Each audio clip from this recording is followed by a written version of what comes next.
दोस्तों, आज हम एक नया टॉपिक देखेंगे। वो है प्रकाश। प्रकाश क्या होता है? प्रकाश, जिसे हम हिंदी में लाइट भी कहते हैं। लाइट क्या होती है? प्रकाश क्या होता है? प्रकाश होता तो एक ऊर्जा ही है। ऊर्जा से बाहर तो दुनिया में कुछ भी नहीं है। तो प्रकाश क्या होता है? ऊर्जा होता है, जिसकी अनुभूति हमें आंखों के जरिए होती है। तो केंद्र में एक चीज आ जाती है, आंख भी आ जाती है ना। अब फिलॉसफी में देखें तो प्रकाश क्या है? अंधेरे की अनुपस्थिति, मतलब अंधेरे का अभाव ही प्रकाश है। और विज्ञान की दृष्टि से देखें तो प्रकाश ऊर्जा है। और ऊर्जा में भी ये क्या है? विद्युत चुंबकीय तरंग। प्रकाश ऊर्जा है और ऊर्जा भी यह है विद्युत चुंबकीय तरंगों के रूप में यह प्रवाहित होता है। ठीक है। अब बात यह है कि यहां पर दो मत हैं। दो मत क्या क्या हैं? एक मत तो कहता है कि प्रकाश की तरंगीय प्रवृत्ति है, तरंगीय प्रकृति है। दूसरा मत कहता है कि प्रकाश की कणीय प्रकृति है। ठीक है। तरंगीय प्रकृति का मतलब है कि प्रकाश तरंगों के रूप में प्रवाहित होता है। और कणीय प्रवृत्ति इस बात को कहती है कि प्रकाश कणीय रूप में चलता है। कणीय रूप मतलब कणों के रूप में चलता है। जो तरंगीय प्रकृति है, इसके जो एविडेंस हैं, साक्ष्य हैं, वो इस बात को कहते हैं, जैसे परावर्तन, अपवर्तन, विवर्तन, है ना, और प्रकीर्णन। कणीय प्रकृति को दर्शाते हैं। उसके साक्ष्य क्या क्या हैं? एक तो है प्रकाश विद्युत प्रभाव। प्रकाश विद्युत प्रभाव, जिसे हम फोटोइलेक्ट्रिक इफेक्ट भी बोलते हैं। दूसरा है क्रॉम्पटन प्रभाव।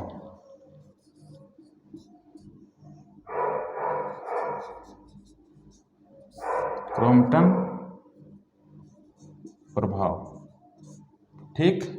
क्या प्रकाश क्या है? प्रकाश ऊर्जा है जो विद्युत चुंबकीय तरंगों के रूप में होता है। प्रकाश की इसको जो ये जो प्रकृति है ना, इससे प्रकाश की द्वैत प्रकृति बोलते हैं। क्या बोलते हैं? द्वैत प्रकृति। प्रकाश की द्वैत प्रकृति है, जिसे हिंदी में ड्यूअल नेचर बोलते हैं। प्रकाश की द्वैत प्रकृति है, तरंगीय प्रकृति, कणीय प्रकृति। तरंगीय प्रकृति का मतलब है कि प्रकाश तरंगों के रूप में बहता है, जिसके उदाहरण परावर्तन, अपवर्तन, प्रकीर्णन। और तरंगीय प्रकृति का मतलब है कि प्रकाश कणीय रूप में बहता है, जिसके उदाहरण है प्रकाश विद्युत प्रवाह और क्रॉम्पटन प्रभाव। और जो कणीय रूप में बहता है ना, तो इन कणों को क्या नाम से जाना जाता है? फोटोन के नाम से जाना जाता है। किसके नाम से जाना जाता है? फोटोन के नाम से जाना जाता है। जब भी आपको कहीं पर भी शब्द मिले फोटो, है ना, PHOTO, इसका मतलब आप समझ लेना, ये उपसर्ग के रूप में मिलेगा, जिसे प्रीफिक्स बोलते हैं। जब आपको फोटो शब्द मिले तो आप ये बात समझ लेना कि ये कुछ प्रकाश से संबंधित है। किससे संबंधित है? प्रकाश से संबंधित है ना। अब प्रकाश की गति के बारे में बात करते हैं। तो प्रकाश की गति होती है ना, हर एक माध्यम में अलग अलग होती है, हर एक माध्यम में अलग अलग होती है। वो प्रकाश के वो उस वस्तु के अपवर्तनांक पर निर्भर करती है, मतलब माध्यम के अपवर्तनांक पर निर्भर करता है। तो प्रकाश का वेग किसमें? निर्वात या वायु में, निर्वात या वायु में ये प्रकाश का वेग होता है 3 × 10⁸ मीटर पर सेकेंड, 3 × 10⁸ मीटर पर सेकेंड, जिसे कहेंगे हम कि लगभग 3 लाख किलोमीटर पर सेकेंड के हिसाब से ये चलता है। आपको ये आपने सुना होगा कि सूरज का प्रकाश पृथ्वी तक आने में कितना समय लेता है? लगभग 8 मिनट और 20 सेकंड के आसपास लेता है। 8 मिनट 20 सेकंड के आसपास लेता है। तो इस टाइम के जरिए हम पृथ्वी और सूरज के बीच की दूरी की गणना कर सकते हैं। चंद्रमा से प्रकाश कितनी देर में आता है? चंद्रमा के पास खुद का प्रकाश नहीं है, सूरज से ग्रहण करता है और फिर वापस छोड़ता है। तो ये लगभग 1.28 सेकेंड में आता है। तो जिससे हम इसकी दूरी का निर्धारण कर सकते हैं। समझ में आ रही है बात? ये तो हो गई प्रकाश के बारे में कुछ बातें। अब देखते हैं आगे।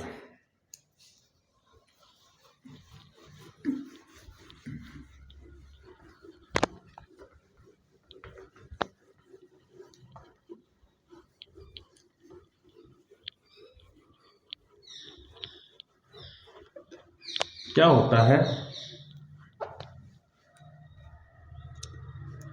प्रकाश का प्रमुख स्रोत क्या है?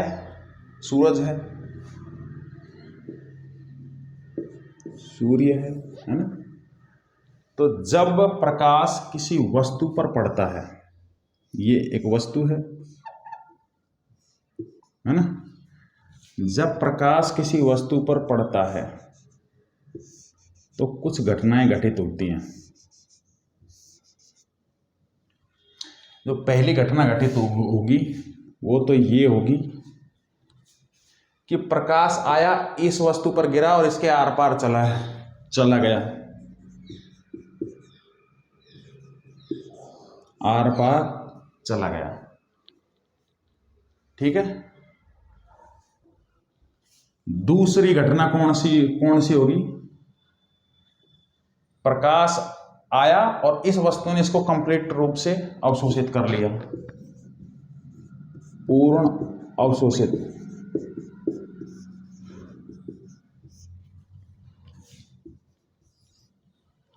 तीसरी घटना कौन सी होगी कि प्रकाश आया, कुछ को अवशोषित कर लिया और कुछ को वापस भेज दिया, है ना?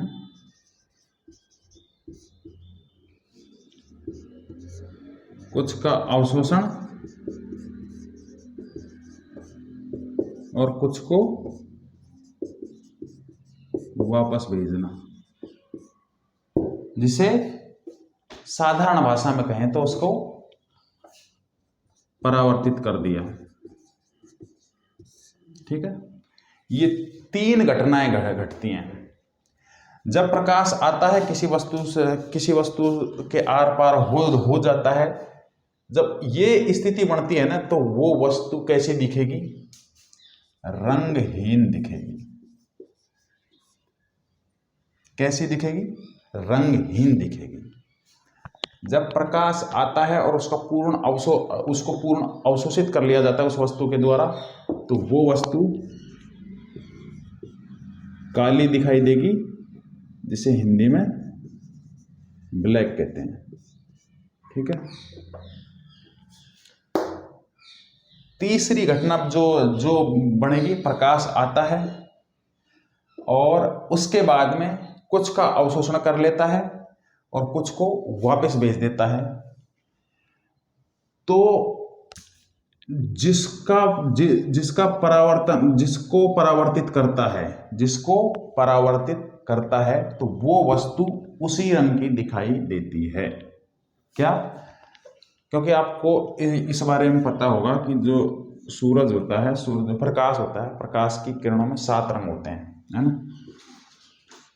प्रकाश की किरणों में 7 रंग होते हैं, है ना। 7 रंग होते हैं, लेकिन ये संयुक्त रूप से हमको सफेद रूप में दिखाई देता है। किसके रूप में दिखाई देता है? ये सफेद रूप में दिखाई देता है। वो कलर कौन कौन से होते हैं?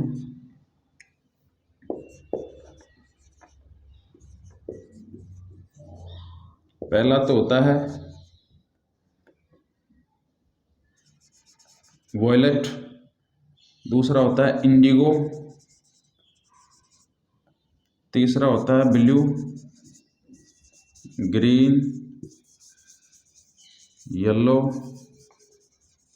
ऑरेंज, रेड, बैंगनी, ये होता है नीला। कौन सा वाला नीला? नील वाला नीला, है ना। ये ब्लू होता है, ये नीला होता है। ग्रीन हरा होता है। येलो को हिंदी में बोलते हैं पीला, और ऑरेंज को अंग्रेजी में बोलते हैं नारंगी, और रेड को अंग्रेजी में बोलते हैं लाल। ठीक है। तो जैसे प्रकाश आया, है ना, और वस्तु ने इन सभी को अवशोषित कर लिया, ये सभी कलर को अवशोषित कर लिया, लेकिन लाल को वो अवशोषित नहीं कर पाया, उसको उसने परावर्तित कर दिया। तो यहाँ से ये किरण आएगी, इसको हम देखेंगे, ये हमारी आँख में जाएगी, और वहाँ से रेटिना पर पड़ेगी, रेटिना पर पड़ेगी। उसके बाद में उसका मैसेज है वो हमारे ब्रेन में जाएगा, ब्रेन में उसको डिकोड किया जाएगा, मतलब उसको पढ़ा जाएगा, उसको समझा जाएगा, और वो कह देगा भाई साहब जो सामने जो दिखाई दे रहा है आपको वो लाल कलर है। ठीक है, समझ में आ रही है बात। अब देखते हैं हम प्रकाश के कुछ गुण।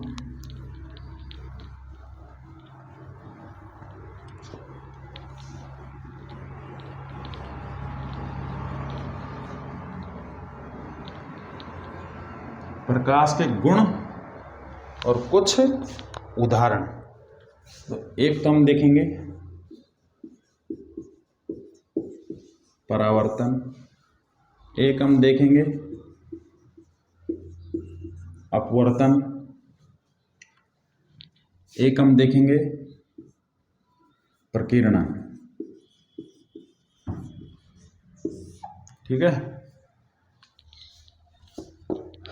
परावर्तन, अपवर्तन, प्रकीर्णन। रिफ्लेक्शन, रिफ्रैक्शन, स्कैटरिंग, है ना। सबसे पहले परावर्तन की बात करते हैं। क्या होता है? ये माध्यम है ना। जब प्रकाश की किरण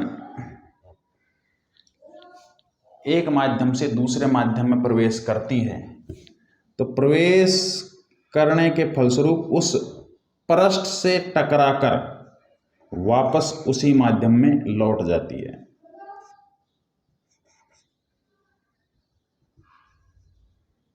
ठीक है। तो ये हो गई आपतित किरण, ये हो गई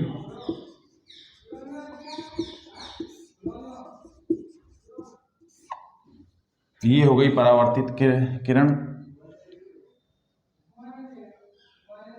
है ना। ये हो गया आपतन कोण,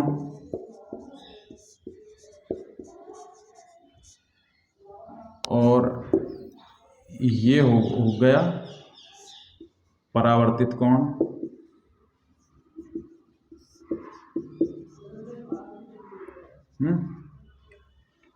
और इसे बोलते हैं ये है माध्यम। ठीक है,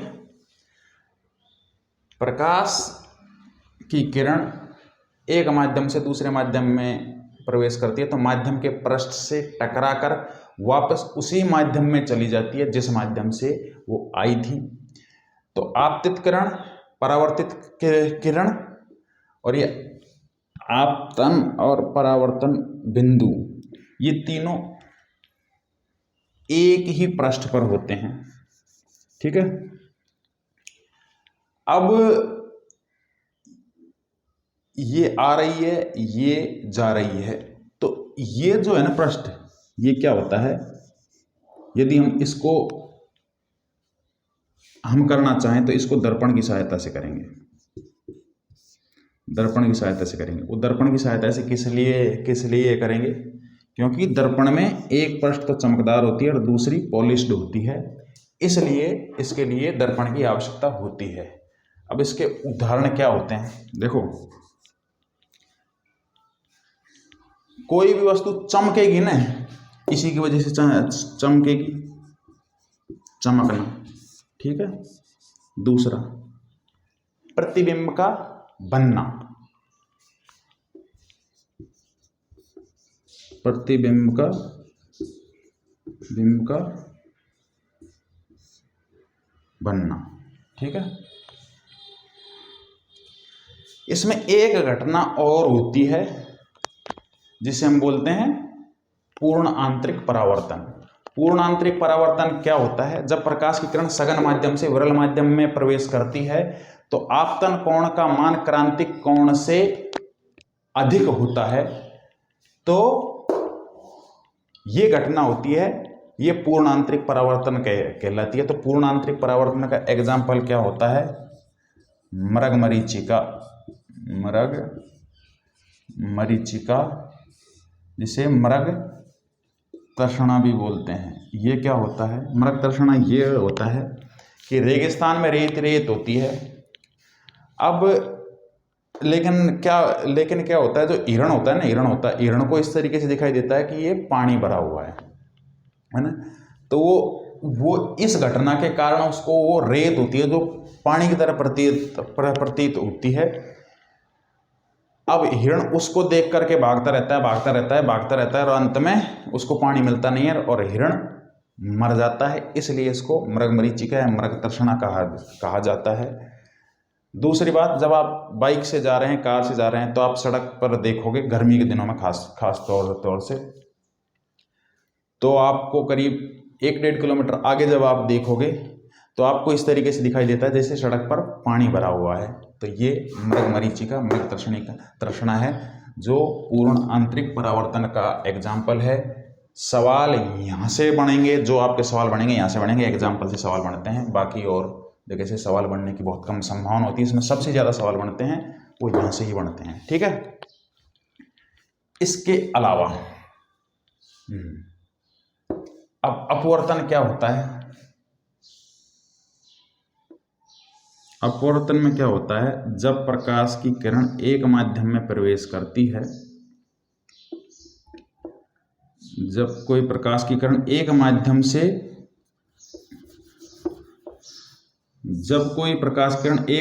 से दूसरे माध्यम में प्रवेश करती है तो उसके वेग में परिवर्तन आने के फलस्वरूप उसकी दिशा बदल जाती है। ठीक है, उसकी दिशा बदल जाती है। तो ये तो आपतित किरण, ये अपवर्तित, और इसे बोलते हैं, ये कहलाएगा अविलंब। अब इसमें 2 कंडीशन होती हैं। कौन कौन सी कंडीशन होती हैं कि जब प्रकाश एक माध्यम से दूसरे माध्यम में प्रवेश कर रहा है ना, तो यदि इसकी प्रकाश का वेग दूसरे माध्यम में कम हो रहा है, क्या प्रकाश का वेग यदि कम हो रहा है तो ये प्रकाश की किरण अभिलंब के पास आएगी, ठीक है। और यदि प्रकाश का वेग बढ़ रहा है तो ये अभिलंब से, यदि अधिक हो रहा है तो ये अभिलंब से दूर हटेगी, ठीक है। तो ये किस चीज का एग्जाम, ये क्या होता है, यही अपवर्तन, यही प्रकाश का अपवर्तन कहलाता है ना। अब इसके एग्जाम्पल कौन कौन से हैं? इसके एग्जाम्पल हैं टूटा हुआ कांच होता है ना, टूटा हुआ कांच मतलब कांच में कोई दरार है तो वो चमकता है, तो इसी के कारण से चमकता है, ठीक है। दूसरी बात, सीधी पेंसिल होती है और या सीधी स्ट्रॉ होती है, उसको हम एक कांच के ग्लास में डालते हैं तो मुड़ी हुई दिखाई देती है। दूसरा एग्जाम्पल, जब सिक्के को या नींबू को पानी के भरे हुए गिलास में डालते हैं तो ऊपर उठा हुआ दिखाई देता है ना, तो इसके ये एग्जाम्पल हैं। एक और एग्जाम्पल होता है जिसे बोलते हैं हम इंद्रधनुष का बनना।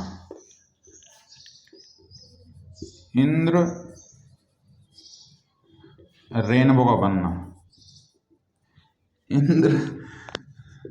इंद्रधनुष जिसे हिंदी में रेनबो कहते हैं। तो रेनबो का बनना है ना, ये तीनों घटनाओं का उदाहरण होता है। ये तीनों घटनाएं घटती हैं, ठीक है। ये तीनों की तीनों घटनाएं घटती हैं। परावर्तन के एग्जाम्पल, किसी भी चीज का चमकना, प्रतिबिंब का बनना, मृगमरीचिका या मृगदर्शना या इंद्रधनुष। इसका एक एग्जाम्पल और है, सूर्य अस्त और सूर्य उदय जब होता है तो सूरज क्षैतिज से नीचे होने के बावजूद भी दिखाई देता है। दूसरा अपवर्तन क्या है, जब एक माध्यम से दूसरे माध्यम में प्रकाश प्रवेश करता है तो उसकी जो प्रकाश किरण होती है उसकी दिशा बदल जाती है। यदि प्रकाश का वेग कम हो रहा है तो अभिलंब के पास आएगी, और यदि प्रकाश का वेग अधिक हो रहा है तो वो अभिलंब से दूर हटेगी।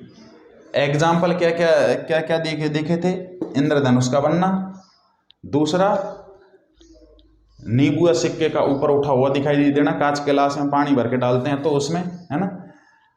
तीसरा कि जब पानी से भरे गिलास में जब हम पेंसिल या स्ट्रॉ डालते हैं तो वो तिरछी दिखाई देती है, ठीक है। अब तीसरी घटना होती है प्रकाश का प्रकीर्णन। प्रकीर्णन का मतलब क्या होता है? प्रकीर्णन का मतलब होता है फैलना, है ना, फैलना।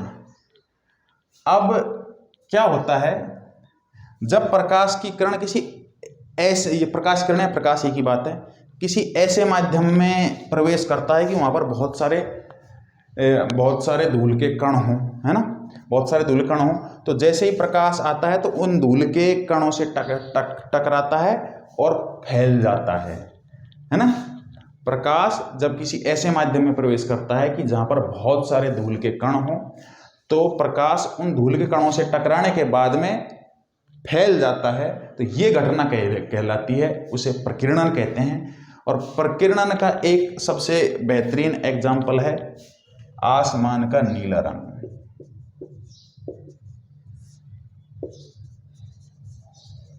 आसमान का नीला रंग, क्योंकि हमारे वायुमंडल में बहुत सारे धूल के कण होते हैं जो उससे टकराते हैं और सभी दिशाओं में फैल जाते हैं। अब नीला रंग किस लिए दिखाई देता है? क्योंकि नीले रंग की प्रवृत्ति सबसे ज्यादा फैलने की होती है, इसीलिए ये नीला आसमान दिखाई देता है। और एक इंद्रधनुष का बनना, है ना, इंद्रधनुष का बनना भी इसका भी एग्जाम्पल है। एक घटना और होती है, उसे बोलते हैं प्रकाश का विवर्तन, है ना। क्या वो बोलते हैं? प्रकाश का विवर्तन। प्रकाश का विवर्तन का मतलब यह है कि जब किसी वस्तु, जब प्रकाश के सामने किसी ऐसी अपारदर्शी वस्तु को रख दिया जाता है तो क्या होता है, प्रकाश उस वस्तु से टकराने के बाद में मुड़ना प्रारंभ कर देता है। तो ये प्रकाश की तरंगीय प्रवृत्ति को प्रदर्शित करता है। प्रकाश आएगा और इससे टकराएगा और मुड़ जाएगा। तो ये जो घटना कहलाती है ना, इसे क्या बोलते हैं हम? विवर्तन। और विवर्तन का एग्जाम्पल होता है छाया का बनना। छाया का बनना, ठीक है। एक और होता है प्रकाश का गुणधर्म वर्ण विक्षेपण। वर्ण विक्षेपण क्या होता है? वर्ण का मतलब होता है कलर, रंग, है ना, और विक्षेपण का मतलब छोड़ना, है ना। तो वर्ण विक्षेपण क्या होता है कि जब प्रकाश को किसी प्रिज्म से होकर गुजारा जाता है, तो वो प्रकाश अपने मूल रंगों में आ जाता है, तो 7 रंगों में विभक्त हो जाता है। 3 और 2 5 और 1 6 और 1 7। तो ये वही होता है। तो ये जो गुणधर्म कहलाता है वो क्या कहलाता है? वर्ण विक्षेपण। तो जो सवाल पूछे जाएंगे वो इनके एग्जाम्पल से पूछे जाएंगे, तो आप एग्जाम्पल को जरूर ध्यान रखना। तो ये तो प्रकाश और प्रकाश के गुणधर्म हो चुके हैं। अगला जो लेक्चर होगा उसमें हम देखेंगे लेंस, दर्पण, इसको देखेंगे। तो आई होप आपको ये वीडियो पसंद आया होगा। यदि आया है तो इसे लाइक करें। यदि कोई आपकी क्वेरी है तो कमेंट करें। Stay tuned, see you tomorrow.